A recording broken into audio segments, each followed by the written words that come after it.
आत्मा को अनंत वंदन नमन। आपके सामने एक छोटा सा परंतु जटिल प्रश्न है। जटिल इसलिए है क्योंकि मान्यता से कुछ बातें हमें विपरीत भी लगती हैं, तब वो चीज़ जटिल हो जाती है। प्रश्न है कि मेरे जीवन में जिन सुखों की प्राप्ति हो रही है वे सुख कारण से मिलते हैं या वे सुख अकारण मिलते हैं? कारण से मिलते हैं। कौन से सुख?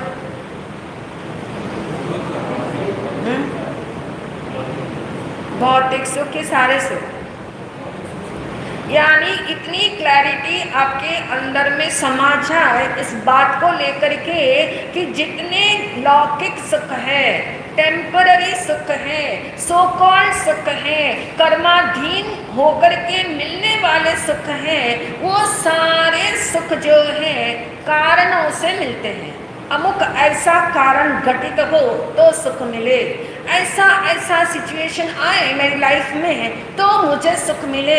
यानी सुख का एहसास हम तब करेंगे जब जैसा मैंने सोचा हुआ कारण है वो कारण उपस्थित हो जाए तो कार्य हो जाता है। यानी कारणों के ऊपर आधारित होने वाले जितने सुख है वे सब सुख कैसे हैं?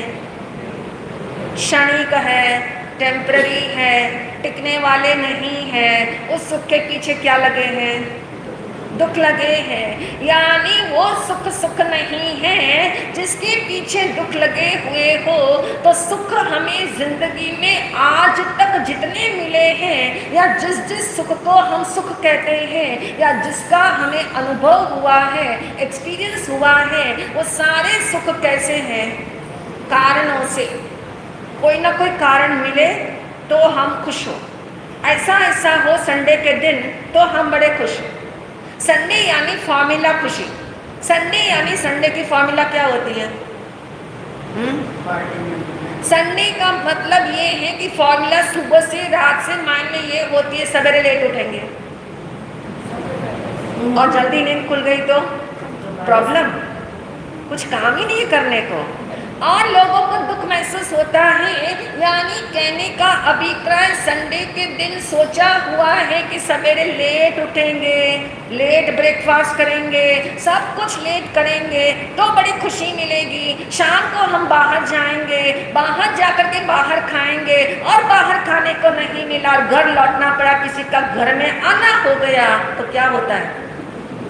ये हमारी फॉर्मूला खुशी। ऐसी ऐसी फॉर्मूला बना रखी है, ऐसे ऐसे छोटे छोटे कारण ढूंढ रखे हैप्पीनेस के लिए कि 3 दिन की छुट्टियां हैं तो बाहर तो जाना ही चाहिए। 3 दिन से हमने जो है ऐसा 3 दिन कब मिलेगा, मौका कब आएगा, स्कूल की भी छुट्टी है, बिजनेस भी बंद है तो बाहर जाना चाहिए। यानी ऐसे ऐसे कारणों पे यदि हमारी खुशियाँ आधारित हैं, हमारे सुख आधारित हैं, वो सुख सारे जो है वो क्षणिक है, दुख वाले सुख हैं। और इसलिए ज्ञानियों ने कहा ऐसा सुख भी जिंदगी में होता है जिस सुख का नाम है स्थायी सुख और कारण सुख, जिसमें कोई कारण नहीं चाहिए। फूल को खिलने के लिए क्या कारण चाहिए? फूल को खिलने के लिए क्या कारण चाहिए? फूल का स्वभाव है खिलना, उसका नेचर है खिलना। यानी उसका नेचर, जिसका नेचर है खिलने का, ऐसे ही जिसका स्वभाव है सुख में रहना, जिसका स्वभाव ही है सुखमय होना, जो स्वयं सुख ही है, ऐसा ये शुद्ध आत्मा। यदि हम इसमें कंडीशन लगाते हैं मेरे पास निरोगी शरीर हो तो मैं सुखी, यदि हम कंडीशन लगाते हैं इतना इतना मेरे बैंक बैलेंस हो जाए तो मैं सुखी, ऐसे ऐसी मेरी फैक्ट्री चल जाए तो मैं सुखी। यानी सारी कंडीशंस इसलिए लगा रखी हैं क्योंकि हमने कारणों से सुख माना, हमने ऐसा माना कि ऐसे ऐसे कारण हो तो मुझे सुख मिले। और कारण हम सोच ही नहीं सकते कि हम कभी खुश हो सकते हैं। आज अच्छा खाना खाने को मिला तो हम खुश हो जाते हैं, थोड़ी देर के लिए, तो थोड़ी देर के लिए सही, थोड़ी देर के लिए तो भले ही सही, लेकिन हम खुश हो जाते हैं क्योंकि हमारी खुशियाँ बड़ी नकली है, बड़ी तकलादी है, हमारी डिमांड्स बहुत छोटी है, बहुत क्षुद्र है। हमें कभी कभी ऐसा ख्याल ही नहीं आता जितना मेरा पोटेंशियल है, उस पोटेंशियल को देखो आप, तो आपको कभी विचार आए कि ऐसी छोटी छोटी खुशियों के अंदर खुश हो जाना ये मेरा कार्य नहीं है, ये मेरा काम नहीं है, ये मेरी कहना चाहिए ये मेरा पहचान नहीं है कि इतनी छोटी छोटी खुशियों में मैं खुश हो जाऊं, क्योंकि मैं कैसा हूँ, मैं कैसा हूँ। इसीलिए सुख का पासवर्ड जानने की सारी भूमिका हमारी तैयार हो गई है। हम उस कगार पे पहुंच चुके हैं कि अब हमें सुख का पासवर्ड मिलने में देरी नहीं लग सकती, और उसी को आधार बना करके हम इतनी बातें समझ रहे हैं कि ब्रह्म वाले सुख जो है वो हमें भ्रमित करते हैं, हम स्थायी सुख नहीं दिला सकते। तो उन सुखों के रहते हुए भी हम कहाँ फोकस कर सकते हैं?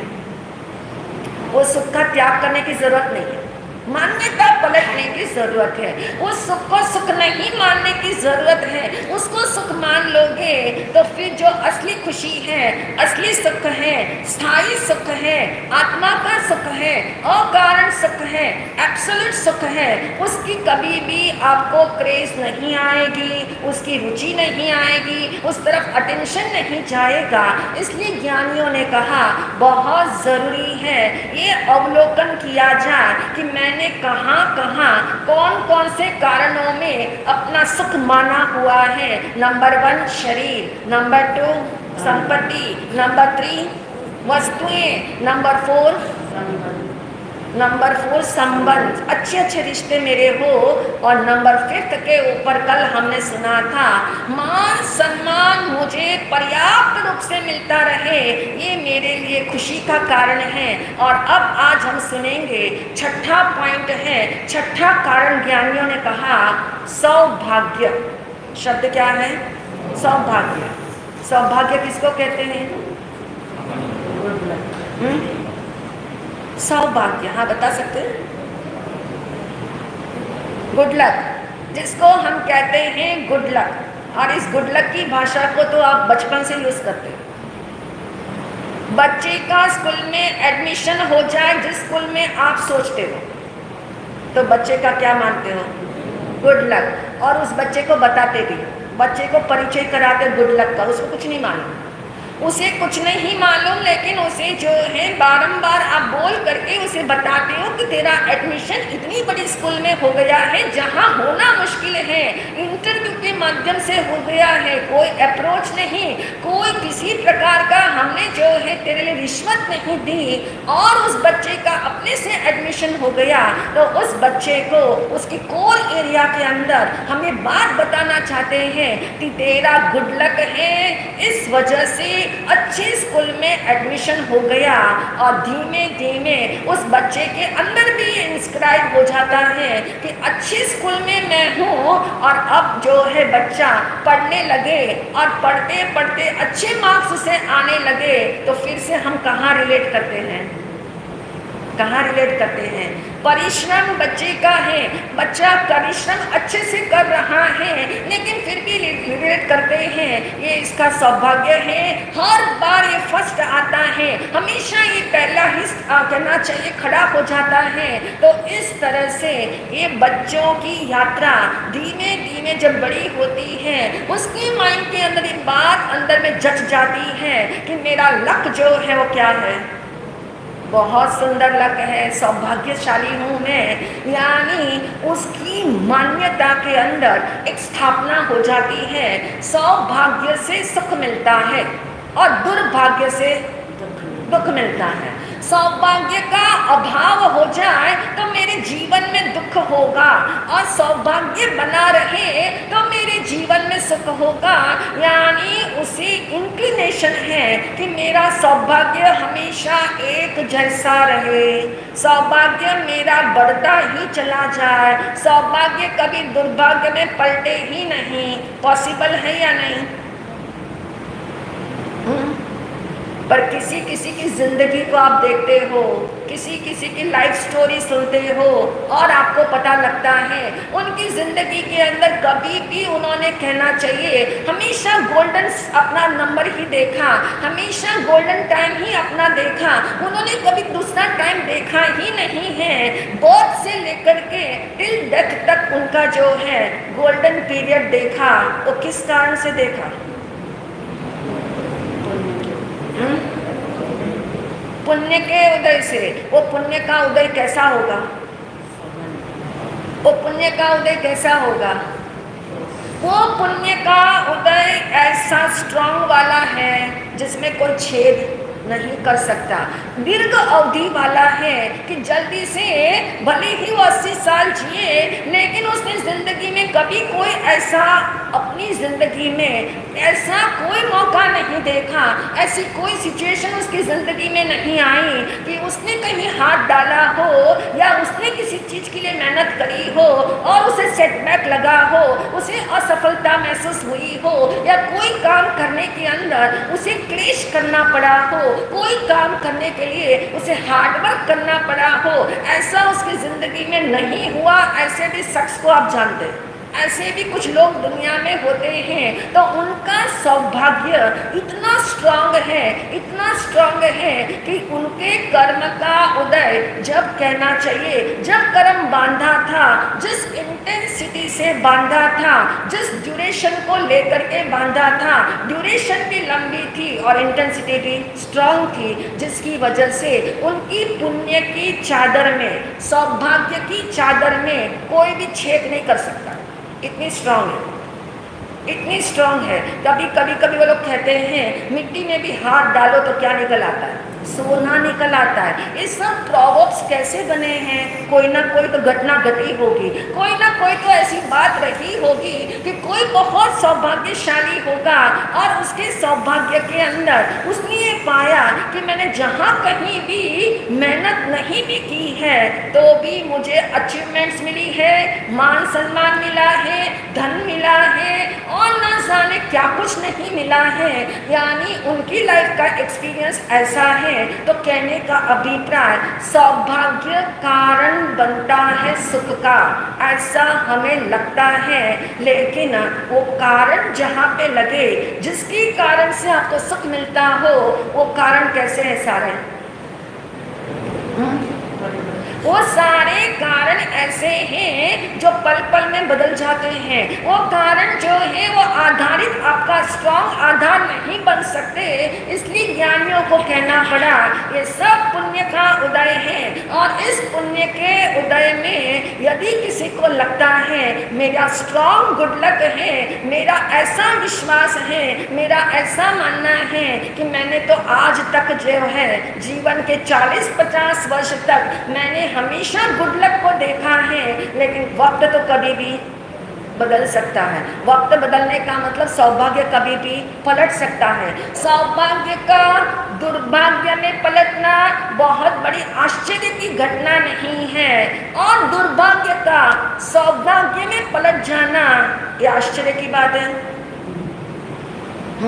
ये भी आश्चर्य नहीं है।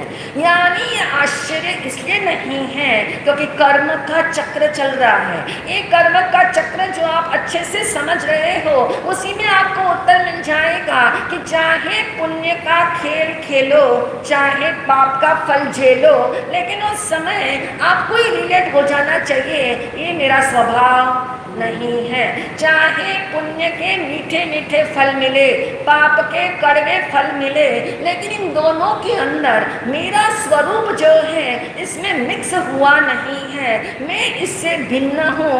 ऐसा हर समय अपने सौभाग्य वाला सुख मिलता हो या दुर्भाग्य वाला दुख मिलता हो, उस समय ऐसा अंदर में सचेतता रहे, ऐसा रिमाइंडर अंदर से आता रहे।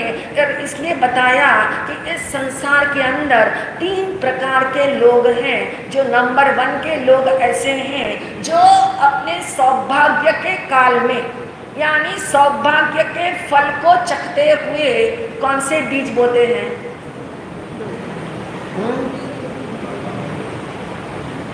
कौन से बीज प्राय करके कौन से बीज बोए जाते हैं?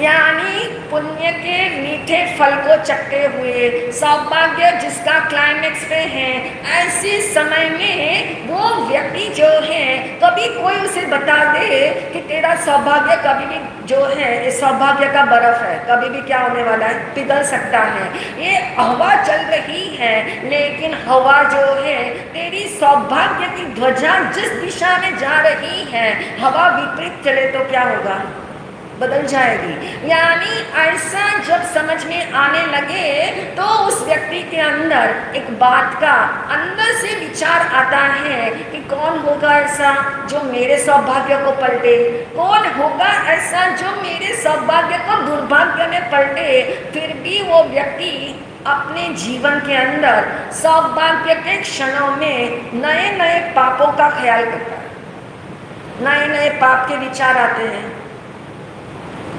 आते हैं कि नहीं आते हैं।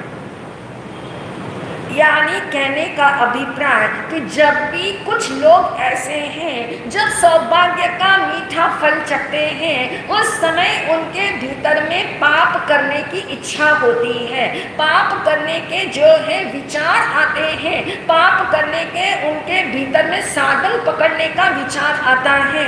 यानी पहले स्तर के लोग ऐसे हैं जो पाप करने में लग जाते हैं, दूसरे स्तर के लोग हैं जो पाप नहीं करना चाहते, क्योंकि उन्हें मालूम है कि ये सौभाग्य यदि पाप करने में लगा दिया तो ये तो ऐसा हो गया कि कोई व्यक्ति बर्फ को उठा करके धूप में रख दिया, अब क्या हुआ, फटाफट पिघल गई। उसकी सोच में ये है, उसका कॉन्सेप्ट क्लियर है कि जब बहुत हमें सुविधाओं का समय चल रहा हो, मान सम्मान वाला समय चल रहा हो, तो समझ लेना ये समय बहुत जल्दी से खत्म होने के कगार पर है। ये समय बहुत जल्दी से अब पीक पॉइंट पे पहुंचने वाला है, और पीक हमेशा नुकीला होता है। जिस नुकीले पॉइंट पे पहुंचने के बाद गिरना ही मात्र संभावना है और कोई संभावना बचती नहीं है।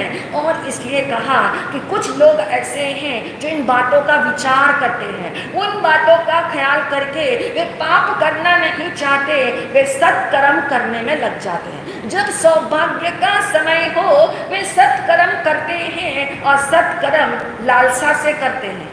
कौन सी लालसा है? हाँ, सत्कर्म करने के पीछे उनका भाव है कि आगे की लाइफ में या अभी जो बैलेंस लाइफ मेरी बची हुई है उसमें कोई आपत्ति आनी नहीं चाहिए, उसमें मेरा सौभाग्य घटना नहीं चाहिए। जैसी जिंदगी अभी अनुकूलता वाली चल रही है ऐसा ही टिल लास्ट तक चले, और नेक्स्ट लाइफ में भी ऐसा ही सब कुछ मिले। ऐसे ख्यालों से वे पाप में लगना नहीं चाहते और सत्कर्मों में लग जाना चाहते हैं। ये सेकंड प्रकार के लोग हैं। नंबर 3, अपने अपने आप को टटोलते जाना, चेकिंग कर लेनी अपने साथ साथ। नंबर 3, कुछ लोग ऐसे हैं जो उस समय यदि विचार तो पाप का तो आता ही नहीं, लेकिन सत्कर्म करते हुए भी वे सत्कर्म जो है मैं कर रहा हूँ ऐसा जिसके अंदर विचार नहीं, कर्ता भाव जिसके भीतर में नहीं, लालच का भाव जिसके भीतर में नहीं, वे करते हैं क्योंकि साधन उनके पास है, साधन उनके पास है, लेकिन उनकी धारणा में ये है कि ये करने के लिए जीवन नहीं मिला हुआ है, किसको करना चाहिए मुझे? थर्ड ऑप्शन आपको पूछ ले, बताओ।